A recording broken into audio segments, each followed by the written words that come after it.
বাংলা সাহিত্যের রহস্যময় কিছু গল্প দিয়ে সাজানো আমাদের এই বিশেষ নিবেদন রহস্যের সমাহার। আজ তোমাদের জন্য রয়েছে লেখক শ্রী বিভূতিভূষণ বন্দ্যোপাধ্যায়ের মশলাভূত।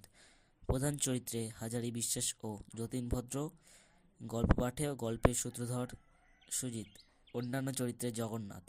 শুরু হচ্ছে মশলাভূত। বড় বাজারের মশলা পোস্তার দুপুরে বাজার সবে আরম্ভ হয়েছে। হাজারি বিশ্বাস প্রকাণ্ড ভুঁড়িটা নিয়ে দিব্যি আরামে তার মশলার দোকানে বসে আছে।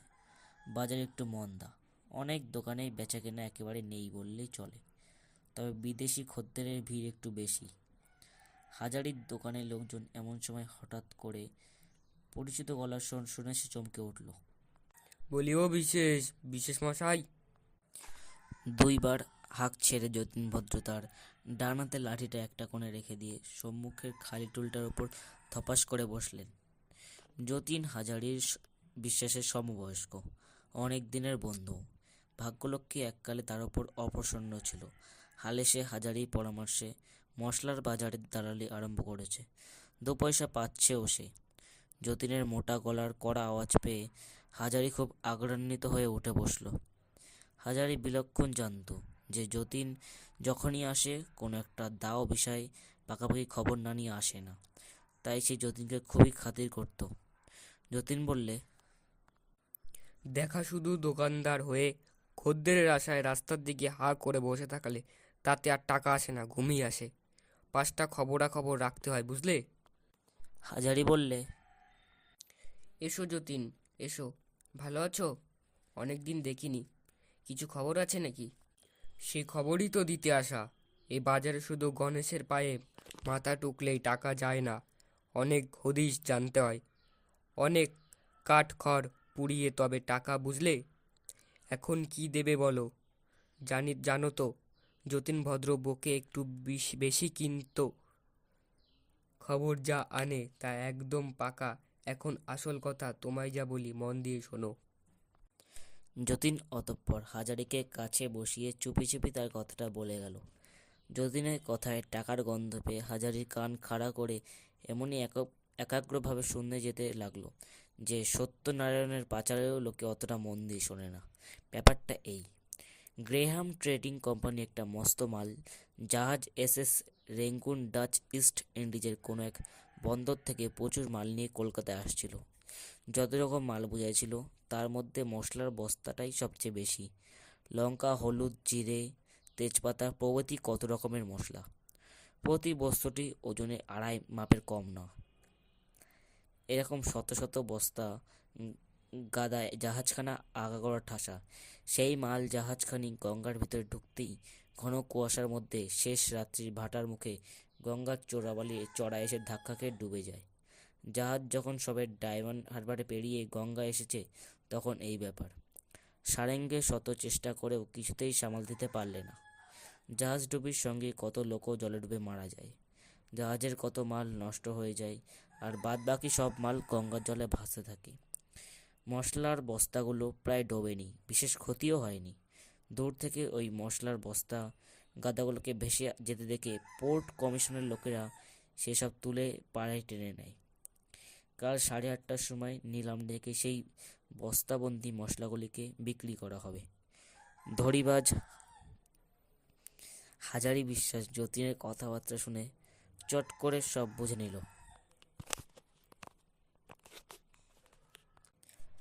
কত লোককে চড়িয়ে কত পাকা ধানে মই দিয়ে তবে সে আজ এত টাকার মালিক। কথাবার্তা তখনই সব ঠিক হয়ে গেল।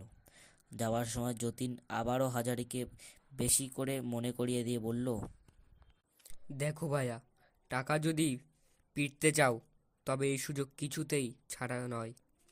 জলের দামে মাল বিক্রি করে কাল সকালে 8:30টায় নিলেম আমি 7টার সময় এসে তোমাদের সঙ্গে দেখা করব।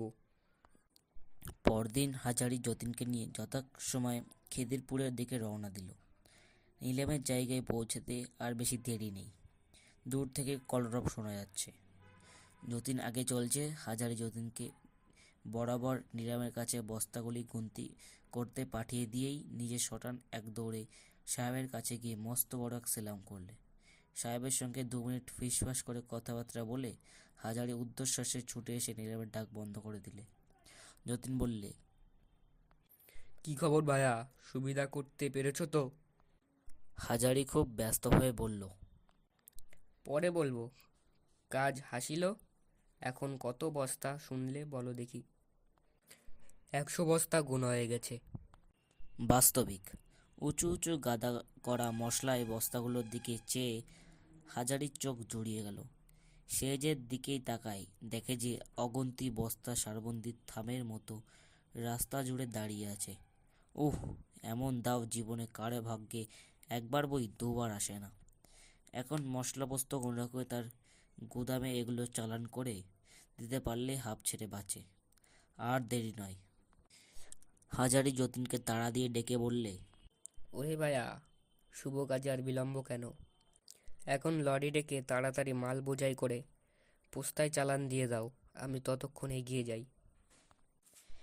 একেবারে সব মাল লরিতে ধরল না।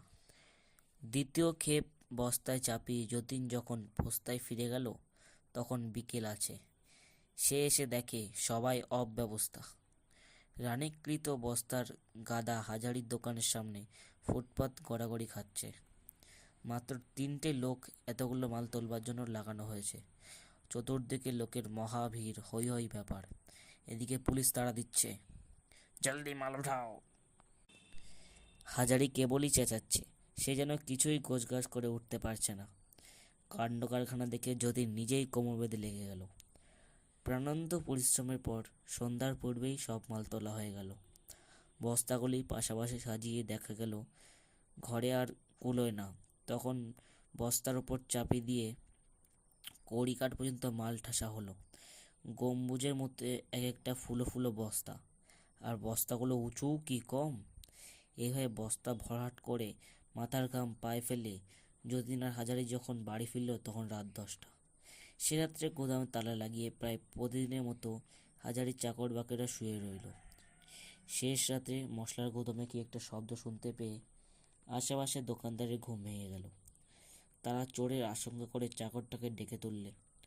চাকরটা শ্রোতা ব্যস্ত হয়ে আলো জেলে বেশ পরখ করে এদিক ওদিক দেখতে লাগলো।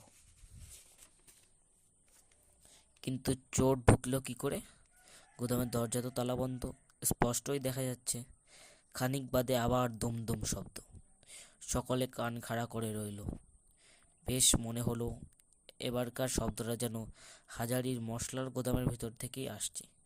অথচ ঘরের দর জানলা বন্ধ, বাইরে থেকে মোটা তালা দেওয়া। কি আশ্চর্য! চোর ভিতরে যাবেই বা কী করে? আর চোরটা যদি না এলো তবে শব্দও বা কী করে? মাঝে মাঝে মনে হতে লাগলো ঘরের ভেতর থেকে ঠেলে বেরিয়ে আসবার জন্য কারা ভেতরের দরজার ধাক্কা মারছে। শেষ রাতের বাকি সময়টা এইভাবে শব্দ শুনে কেটে গেল। আরও আশ্চর্য, ভোর হওয়ার সঙ্গে সঙ্গেই গুদাম ঘর থেকেও শব্দ আস্তে আস্তে মিলিয়ে গেল। সে রাত্রি এই পর্যন্ত। পরদিন সকালে মশলাপট্টির মুখে মুখে রাষ্ট্র হয়ে গেল যে হাজারির দোকানে বিষম কাণ্ড, বিষম চুরি। আসলে সত্যি যা নয় তার 10 গুণ বাড়িয়ে দিয়ে মিথ্যে রটতে লাগলো। ক্রমে কথাটা হাজারি কানে উঠল। হাজারি বিশ্বাস খবর পাওয়া মাত্র দৌড়ে এসে তালা খুলে গুদামে ঢুকে দেখে বস্তাগুলো ঠিকই আছে, একটি মালও বেহাত হয়নি। কী ব্যাপার? তখন সে ভাবল, তার মশলার বস্তাগুলো দেখে যাদের চোখ টাটিয়েছিল এ নিশ্চয়ই সেই বদমাশদের মিথ্যে কারসাজি। তারাই মজা দেখবার জন্য চুরির গুজব রটিয়েছে। কিন্তু হরের চাকরটাও যে বলল ভীষণ শব্দ শোনা যাচ্ছিল। এই শব্দ রহস্যটা হাজারি কিছুতেই কিনারা করতে পারল না। চোর যদি এসেই থাকবে তবে কিছু নিলেও না, উপরন্তু শব্দ করে জানান দিয়ে চলে গেল। এ কী ব্যাপার? তবে কি তাকে ভয় দেখানোর জন্যই রাত্রিবেলা দুর্বৃত্তরা এইসব আয়োজন করছে? 7-5 ভেবে হাজারি সেদিনকার মতো কথাটা চেপে গেল। ভাবলো আজ রাতের বাড়ি না ফিরে গিয়ে নিজেই দোকান পাহারা দেবে। করলেও তাই। রাত্রে ঘুমাবার আগে হাজারি বেশ চাকরটাকে নিয়ে গুদামের উপর থেকে আরম্ভ করে নিচ পর্যন্ত পাতি পাতি প্রত্যেকটি বস্তার গাদা দেখতে লাগলো। তারপর ভেতর থেকে জানলাটা খুলে রেখে ঘরে তালা লাগিয়ে দিল। তবে আজ একটা নয়, হবসের 4 লিভারে 2 মস্ত ভারী তালা।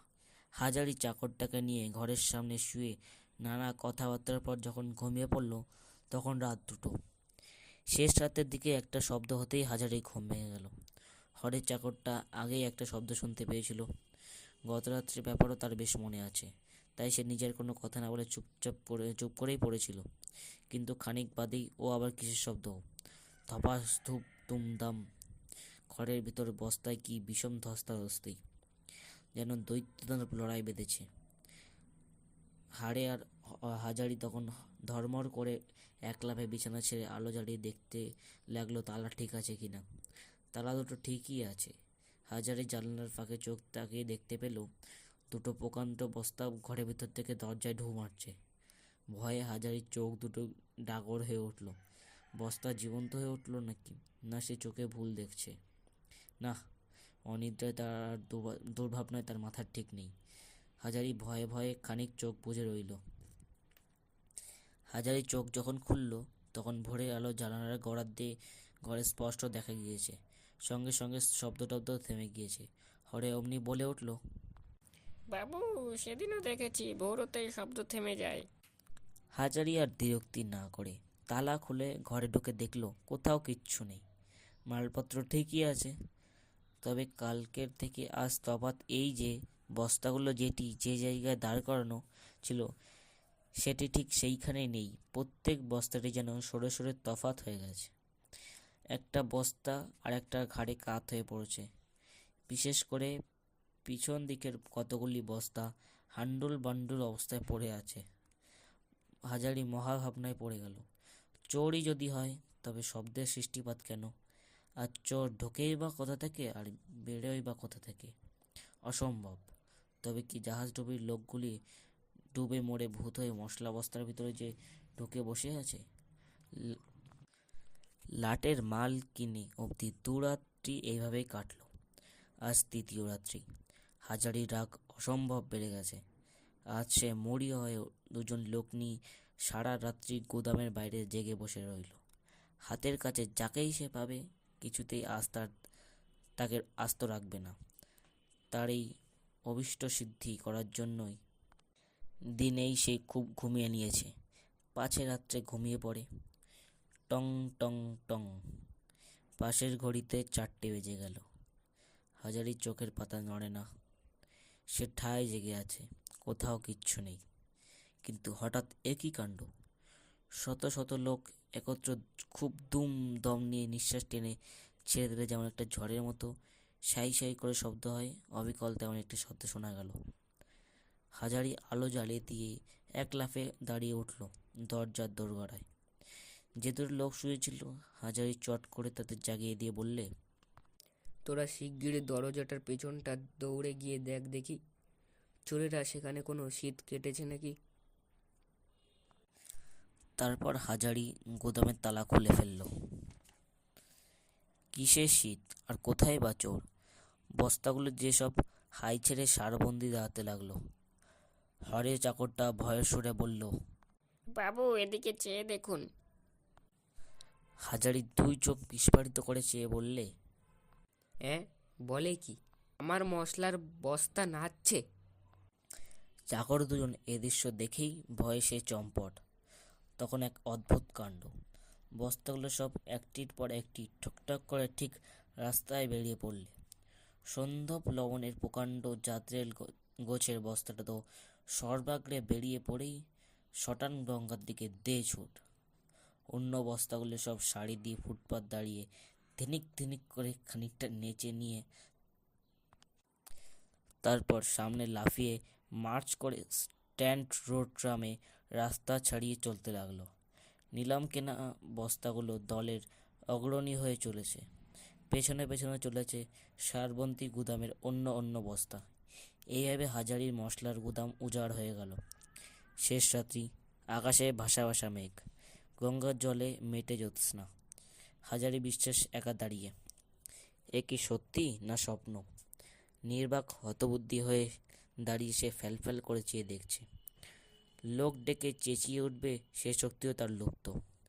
সারিবন্দি মশলার বস্তাগুলো গঙ্গার ধারে পৌঁছালো এবং গঙ্গার উঁচু বাঁধানো পোস্তার ওপর থেকে ধপাস ধপাস করে নিচের গঙ্গার জল দিল ডুব। এইভাবে পরপর সমস্ত বস্তা একে একে গঙ্গার জলে ঝাঁপিয়ে পড়তে লাগলো। এবারেও আগে ডুবলো নিলামের বস্তাগুলো, তারপর গুদামের অন্যান্য বস্তা। এক রাত্রির মধ্যে হাজারি বিলক্ষণ নিঃস্ব হয়ে গেল।